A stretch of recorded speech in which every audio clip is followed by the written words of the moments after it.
আমরা বলবো বাংলাদেশের সাথে লাগবে আইসেন না। তাহলে ত্রিমুখী যদি তিন দিক থেকে গুতা শুরু করে টিকতে পারবেন না। সীমান্তে আমাদের নিরীহ বাংলাদেশি মানুষদেরকে হত্যা করা হয়। আপনারা দেখেছেন ঢাকা থেকে আমরা এই সীমান্ত হত্যার বিরুদ্ধে মশাল মিছিল, বিক্ষোভ মিছিল, ইন্ডিয়ান হাই কমিশন ঘেরাও থেকে শুরু করে ভারতীয় আগ্রাসনের বিরুদ্ধে সবসময় সোচ্চার আওয়াজ তুলেছি। আমাদের এক ভাই বলেছে যে ওই যে ওপারের কিছু উগ্র, আমি বলবো যে সাম্প্রদায়িক গোষ্ঠী যারা ধর্মের নামে রাজনীতির একটা সংঘাত সৃষ্টি করতে চায়, পশ্চিমবঙ্গের কিছু লোকেরা দেখবেন কিছু হয়নি, মুসলমানদের নিয়ে গালি কিংবা এইখানে তারা ঢুকবে, এইখানে তারা দখল করবে, এই ধরনের উস্কানিমূলক কথাবার্তা বলে যে শুভেন্দু অধিকারী সহ যে বিজেপির কিছু লোকজন ভারতের অন্যদিকে দখল হয়ে যাচ্ছে, ওইদিকে পাকিস্তান গুটা দিতেছে, ওইদিকে চীন গুটা দিতেছে।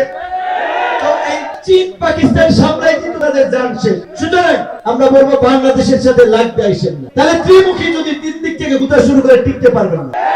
প্রতিবেশী রাষ্ট্র হিসেবে আমরা চাই ভারতের সাথে আমাদের একটা বন্ধুত্বপূর্ণ সম্পর্ক হবে, একটা ন্যায্যতার সম্পর্ক হবে, গোলামীর সম্পর্ক নয়।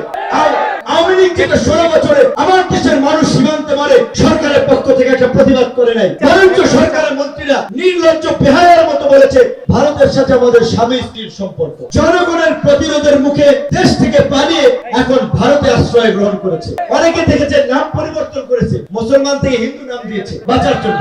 তো তার মানে এটা প্রমাণিত যে আওয়ামী লীগ ভারতের একটা এক্সটেনশন, এখানে ভারতের একটা দাস গোলামি করার রাজনৈতিক দল। 24-এর গণ অভ্যুত্থান পরবর্তী বাংলাদেশে আওয়ামী লীগের ঠিকানা হবে না। আর ওই ভণ্ড ভারতবাজ রাজনীতিবিদদের পেছনে ঘুরে দেশ, সমাজ, এলাকার ক্ষতি করা যাবে না, ভবিষ্যৎ নষ্ট করা যাবে না। এখন সময় এসেছে আমাদের ঘুরে দাঁড়ানোর, এই সমাজকে পরিবর্তনের জন্য এই সাধারণ ছাত্র জনতা, বীর জনতাকে নেতৃত্ব দিতে হবে।